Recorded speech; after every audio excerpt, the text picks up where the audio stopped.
Hi, I'm Mahmoud Behnasi. In this video, we will talk about the low-level programming. Let's talk about the processor instruction set. Processor instruction set are groups of commands that have been written in machine language and are written for a specific processor to execute some of the commands. It consists of addressing modes, instructions, registers, external input and output, and so on. Let's have a look at some of the examples of these instruction sets. Here, as you can see, these instructions are written in assembly. Of course, it's going to be translated into machine code once it get executed. Here, the code consists of label, opcode, and operand. Label is a kind of addressing that while you program in assembly, you can go to that address to execute some of the commands in that location. Opcode is operation code, and this is the main command, like LDM. Operand, what's followed the opcode is called operand, and they are manipulated by that opcode. Let's have a look at this. LDM hashtag N. LDM is an opcode, which means load immediately to the ACC. M means immediately. So LDM means immediate load for a value to the ACC.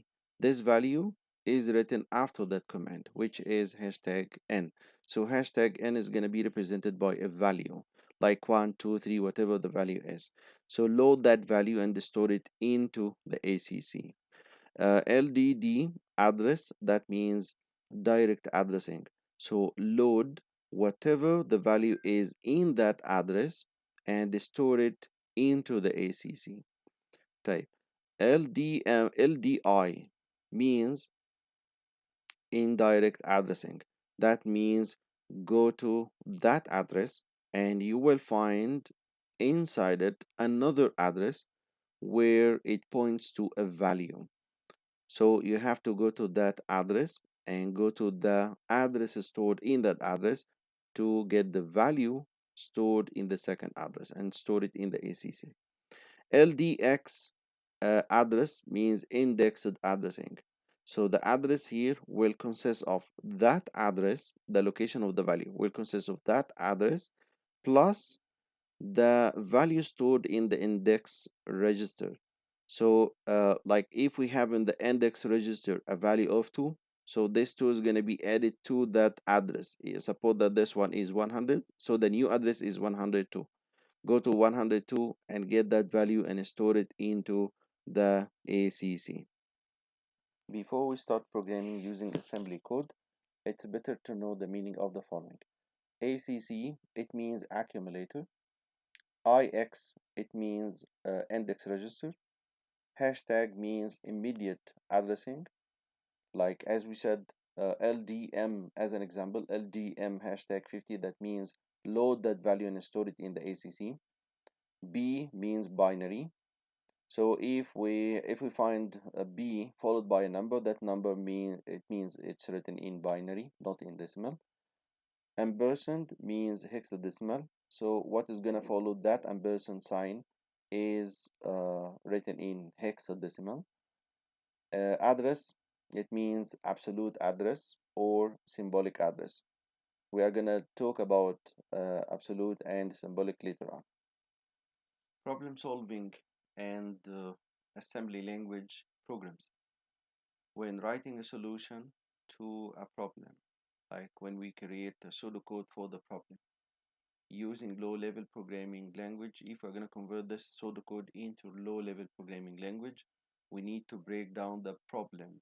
We mean here we need to break down the pseudocode into the pseudocode instructions, into simple steps that can be programmed using the instruction set available or the assembly code available. We will have a look at this in the next slide. Assignment. So how can we assign a value using assembly code? In pseudocode, as an example, the first example here is a equal or assigned 34. So we assign the value 34 to a according to this pseudocode example. In assembly language, we cannot do the same. So we have to break this one down into two statements.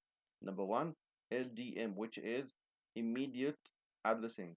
That means load whatever the value here, which is 34, into the accumulator. Then store that value from the accumulator, copy that value from the accumulator into the variable address A. A is a symbolic address. Here, the second example, we have B assigned B plus 1. That means we can break this one down into three statements. Load directly. This is direct addressing. That means go to that address, the symbolic address B, get the data from that address, the value, whatever the value is, and store it into ACC. Then increment the content of the ACC by 1. This is what's meant by plus 1 here. Then store that value, the result of adding 1 to B, store that value, the new value, into that address B again. So get copy from the accumulator value and store it in B symbolic address. The third example, B assign B plus A. So this one can be broken down into three statements. LDDB, that means load directly whatever the value inside that address into the accumulator. So for each of the steps here, for each of these statements, as you can see, we loaded the value first to the ACC. Then add add the value of A to whatever the value in ACC. So go to that address, symbolic address A, whatever the value is inside that address, take copy of this one, and add it to the value which is stored in the accumulator. At the end, take copy of what's in the accumulator right now, and which is B plus A actually, and store it in A. That means update the symbolic address B with the new value. The last example here is A assigned negative A. So we have to break it down into four statements. Number one, load the value of A into the accumulator. Then XOR hashtag ampersand FF, that means these values are written in hexadecimal as we explained before. So that means load the value into the accumulator, then XOR the value of the accumulator with this value, which is all ones here. They put all ones. That means actually convert the value of the accumulator into one's complement. Okay, then add 1, increment ACC, that means add 1 to the new content of the ACC, to the ones complement of the ACC, which is actually converting it into 2's complement. And then store the new value in A.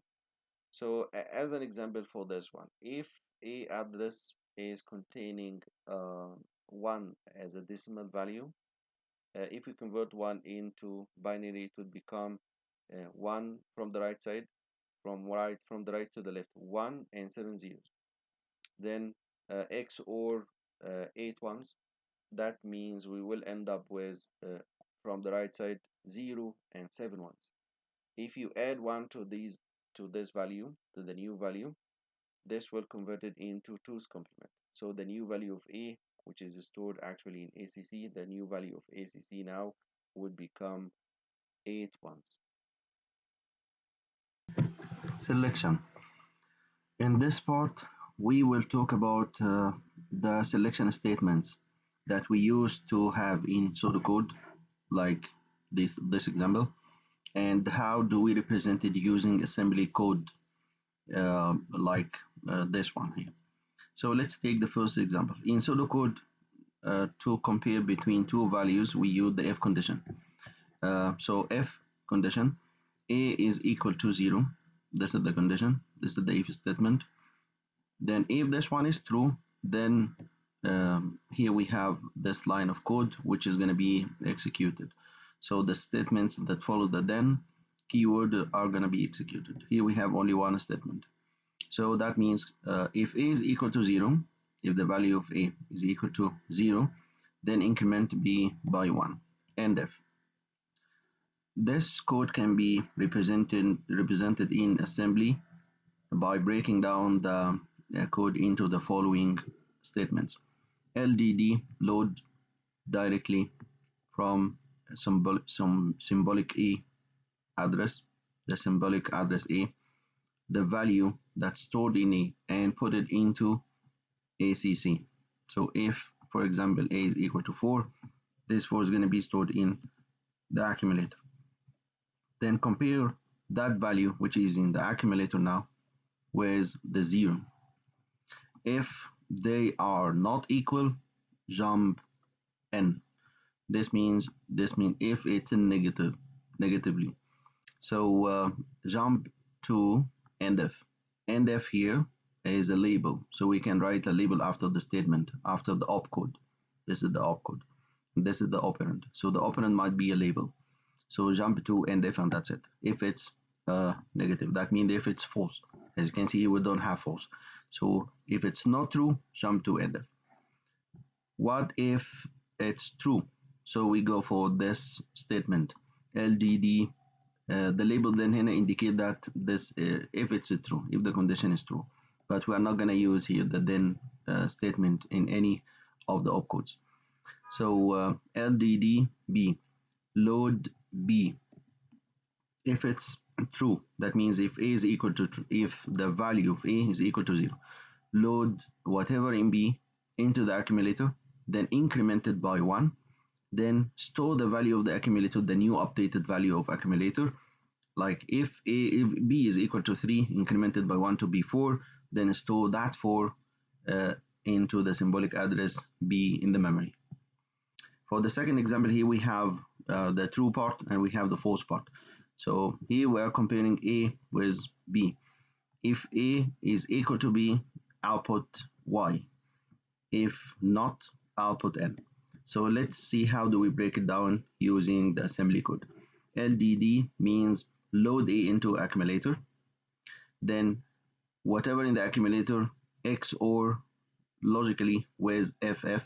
That means like what we did in the previous slide, we're gonna compare. Not we're gonna compare. We're gonna XOR the value of ACC with the value of 8 ones. That means we're gonna convert that value into the value of ACC into ones complement. Then increment ACC by 1. That means we're gonna convert the ones complement into twos complement.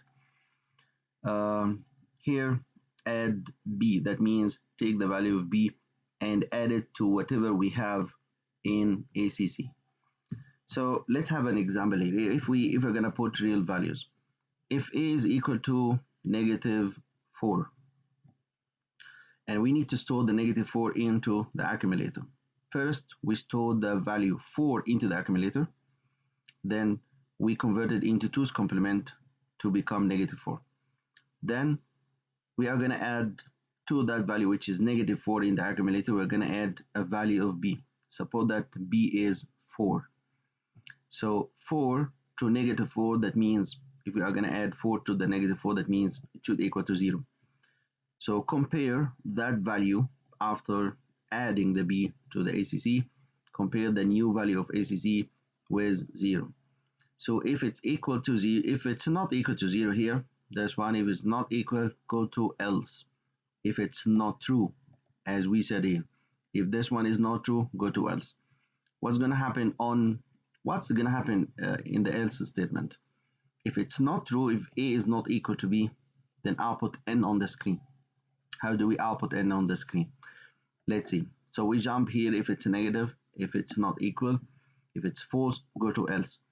LDM immediate load of that value into the accumulator. That means store that value 78 into the accumulator. So the accumulator now is equal to 78. Then out. Out means here this opcode will take the 78 and consider it as an ASCII code, ASCII value. This ASCII value, the computer will search for the ASCII value 78 in the ASCII table to find the equivalent character, which is actually N. Okay, طيب. What if I'm gonna show you the ASCII table after I explain this part. What if it's true, like A is equal to B? So this statement will not be executed and it would be bypassed by the program. So it will go to the then here, LDM immediate load of that value 89 to the accumulator, and then out. Out means take that value which is 89 and consider it ASCII value and search inside the ASCII table to find the equivalent character, which is actually Y, and display it on the screen. Type. What if we displayed yes on the screen or Y on the screen? We have to jump, we have to bypass the else part. That's why we put here jump to endif, because we don't want to execute the else statement if it's true. Let's have a look at the ASCII table. In the ASCII table, this is the ASCII table. We have the decimal part, we have the decimal value, the hexadecimal value, the binary, the octal, and the character itself. Let's look for N. N, it's equal to 78, okay, which we represented